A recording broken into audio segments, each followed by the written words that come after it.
Hi everyone, welcome back to my channel. My name is Em, and this is my journey through cash budgeting. Every week, I sit down with my envelope, face the real numbers, and give every dollar a job no matter how big or small. I'm still learning, adjusting, and saving with intention, one paycheck at a time. If you're on a tight budget, trying to get ahead, or just love the sound of cash being stuffed, you're in the right place. So grab your envelopes and let's turn the page together. Today, we will be tackling a question that I got asked this week, and it was, how do you actually budget your paychecks? And today I'm just gonna go about and go over just that. Now, for the purpose of this video, I'm just gonna work with any sort of numbers that I have. So I think I'm just gonna go with maybe a paycheck that I wish that I could have gotten maybe bi-weekly. So we're going to work with 2,700 and let's just do 48.63. Where did that number come from? I don't know, but it sounded like a good number right now, and it's the first thing that I thought of. I don't know why the specifics. Anyways, so 2,748.63. Now, the first thing that I do when I budget any kind of paycheck is I round down. The reason why I do that is because I like working with, 5, 10s, 20s, and I feel like rounding down gives me a realistic kind of idea what that range is. So if I go and I round down 2,748 to the nearest 5, because our lowest denomination in Canada are $5 bills, if I round down, I am looking at 2,745. The only reason I round down is also because when I go and allocate this money to my categories or my envelopes, then I know that I'm starting off with a, I know the word in French, I don't know in English, kind of like a breakable number. Can I say that? So then even when it comes to the denominations, and even when it comes to, just kind of rounding out that pay, then I know that I will not have to deal with decimals. Because if you know me, math was not my favorite subject. Not that it wasn't my favorite subject, it just didn't like me. So if I can make it simple for myself, that's what we're gonna do. So 2,745. So back when I used to live by myself, I used to pay rent. Then I would pay heat. I also paid for electricity. I paid for my phone. Also paid for internet.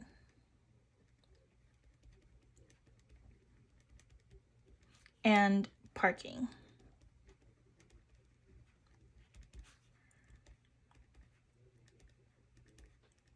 For my friends that are watching this, I'm not basing it from my recent, I'm basing it for when I was maybe like in college, some of the things I used to pay for, just so I have a little bit of leverage and things to show for this video.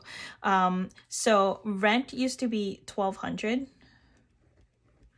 Heat, that was $50 for me.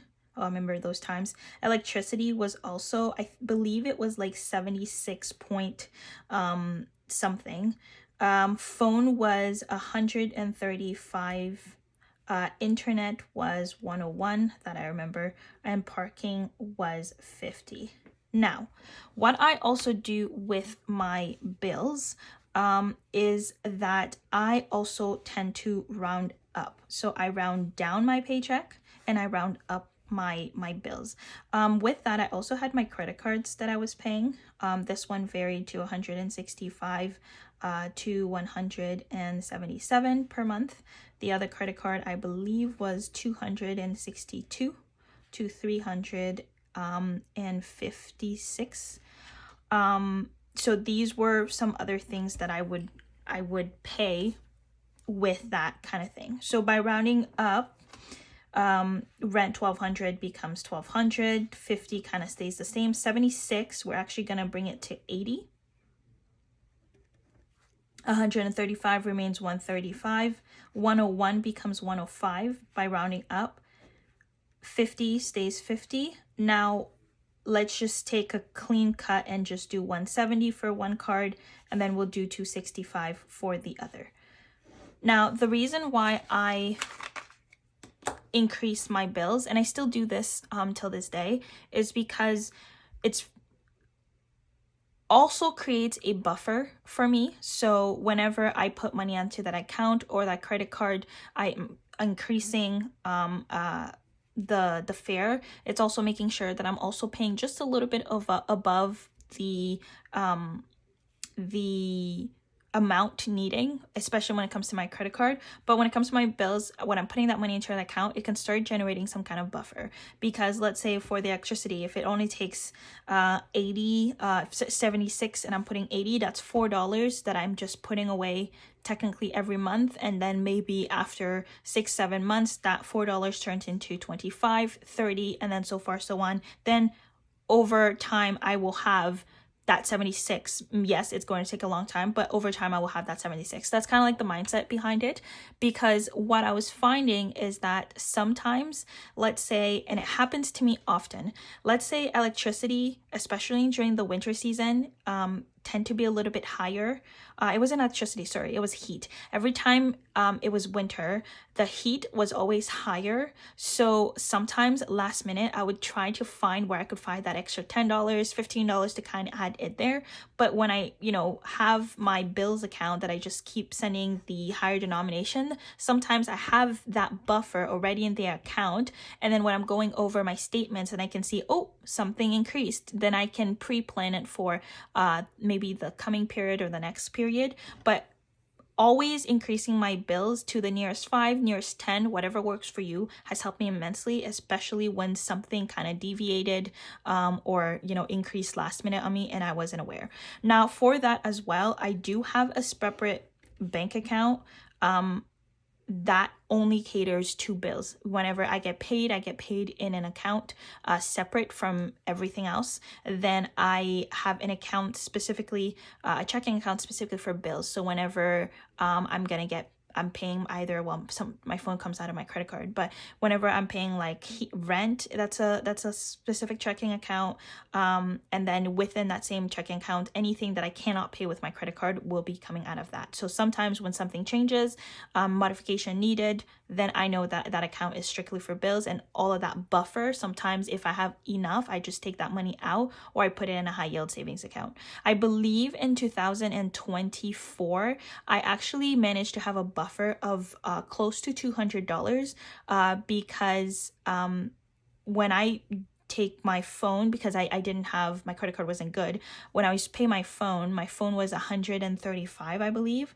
And then because I was paying over all the time, what ended up happening is that it started to go down, because I usually take my phone on a zero plan. So I pay the phone as I'm paying my phone plan. So when I put more towards it, I was actually lowering the cost of the phone. So after a while, my phone bill just started getting lower and lower and lower. So every time I kept putting 135, I was actually saving like $20, $15 here and there. And at the end of the year, I ended up having 155 just by doing that. So that's how that has helped me.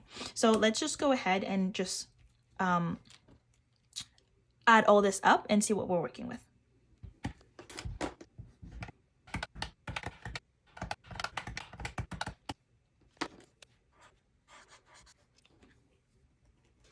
So after putting everything together, my necessities came up to $2,055. And to be honest, I'm just trying to like remind myself of how it used to be when I used to live, like in 2024 when I got my first apartment. It was around this kind of money that I was actually paying in bills, rent, and everything else every month, $2,055. So once we do that, next thing I like to do is I like to always know how much of my budget or my bills are taking. So I'll take that $2,055, I'll divide it by 2,745.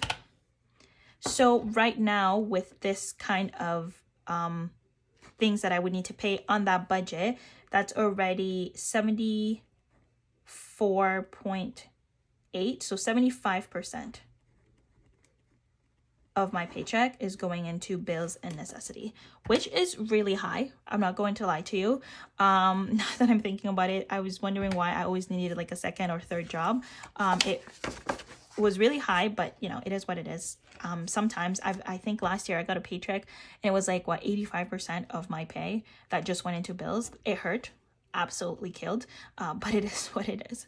So on to the next part. Once I've kind of see exactly what I will need to pay for within that period, then what I will need to do is I will go ahead and subtract, I can't say that word, subtract 2,000 and, 2,000. So with that budget, we are left with $690 for us to do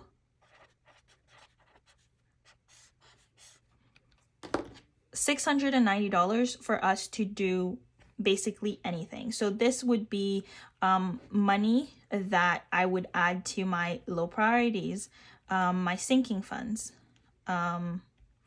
maybe my future plans, my emergency as well. Well, I feel like that should have been the first on the list, but nonetheless, these are something that I would allocate for. Now, one thing that I did forget to mention is that typically I have kind of a calendar letting me know exactly what bills the pay is going to cover. Now that I had heat, hydro, phone, internet, and everything, the way I had set it up, especially when I was living by myself, is that I had all the big bills be taken on, well, in Canada, I don't think we really have a choice. Rent is paid on the first of the month. I don't know if it's different where you guys are from, but if I know something at the first of the month, that $1,000 or whatever you're going to need to pay for rent is gone. So what I used to do is I used to have all of the house necessities be taken around the same time or within the first week, meaning that typically my last paycheck that I would get, because here in Canada we do get paid bi-weekly, my last paycheck would tend to cover rent, heat, hydro, well, I don't have hydro, electricity, phone, internet, etc. So my last paycheck of the month is usually the saddest because it covers everything. So then I know that my second paycheck could start allocating to, you know, creating buffers for these categories. So I wouldn't necessarily need to take a big chunk of my second paycheck. But I would highly recommend you have some kind of calendars, or even something that I introduced to my mom and my aunt. Have a Google Calendar on your phone that's giving you reminders of what bills is going to come out of your credit card with the amount. So you keep getting reminders. Hey, this bill's coming up in 2 weeks. That bill's coming up in a couple of days. So you're mentally preparing yourself. You can write down the amount so you can start planning your paycheck to exactly what's being taken care of. And then, you know, have the percentage so you can see, hey, do I really need that phone plan that to be that high, or that, you know, 30 something gigabyte internet, and really start seeing exactly where you can cut and make those savings in the, you know, smaller areas and parts within those bills. Now, once I've allocated that $690 towards these categories, which would necessarily nor typically be the categories of my, you know, cash stuffing, so my binders, then I could say that $2,748.63, very specific, had been successfully, you know, paid everything. However, one of the things that I know that is my reality is that sometimes this amount doesn't cover everything, to which I would say, you know, start working on a emergency fund, or also a 3 month ahead. Now, this year I've actually separated my emergency fund from my 3 month ahead because I do not think they're the same thing. You could have emergency that's not tied to any bills, and that's probably some of the things that I learned last year. So it's always good to have funds for specific things. Emergency is kind of an umbrella term, we can say, because let's be honest, anything is an emergency. But really having kind of like your bills set aside for a certain period of time. Right now I'm currently working on 3 months. Once I'm done that, maybe I'll have another 3 months, so I'll have 6 months worth of expenses, and then from there, you know, work on your emergencies, your future goals, and etc. Now, I do not want this video to be too long, but I hope it gives you an idea how I actually go ahead and budget my paychecks. For more videos like these, you can always look at my budget with me, my budgeting videos. It kind of gives you a real idea of the paychecks that I'm working with month to month. The key to this is, and I tell my friends this all the time, is work with money that you have, not money with money that you don't have. A lot of people tend to be like, oh, when I get paid that $1,000 next week, I'm gonna do this, it's gonna pay that, and then comes the paycheck, it's less than anticipated. So I know it's, it sucks, especially when you're in need, but do not budget with money that you do not have. Always budget with the paycheck, that paycheck slip that work gives you that says, hey, you're gonna get this and that amount. Work with that, because let me tell you, the disappointment that you will get when you've planned for, let's say, a budget like this for the week, and then you get like, I don't know, maybe you got $1,900 and your bills are $2,055. Now you have to see where exactly you're going to get that difference in order to pay your necessities for that following week. So budget with what you have. Always foresee what could come next week, and foresee, plans that are upcoming that could affect certain bills not being paid, and then, allocate where it needs to be. Thank you for being in this video with me. I hope I was able to kind of give you some insight. With that, I hope you have a wonderful day, a wonderful week, and I will see you in the next one. Bye, everybody.